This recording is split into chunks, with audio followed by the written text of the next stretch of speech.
Մենք գրում ենք մեր թանգարաններ, պատկերասրահներ, տեսնում ենք 19-րդ դարավերջի, 20-րդ դարասկզբի, 20-րդ դարի կեսի եւ այլն խորհրդային միություն եւ անկախ Հայաստանի Հանրապետության արվեստը մեր թանգարաններում շատ քիչ է ներկայացված ու բան չի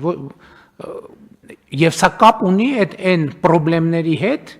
պետականության եւ անկախության ընկալման, որի մասին մենք խոսում ենք։ Մենք մեր աշակերտներին էլ խթանում ենք, որ գնան թանգարաններ եւ այլն, գնում են այդտեղ տեսնում են, այո, շատ կարեւոր ժառանգություն են տեսնում, բայց անկախությունից հետո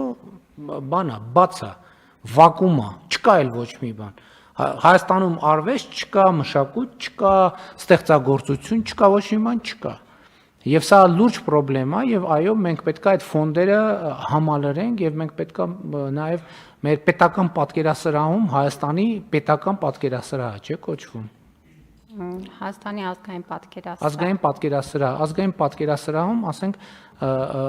ժամանակակից նկարիչների մշտական ցուցահանդես չկա ըստ էության թե կա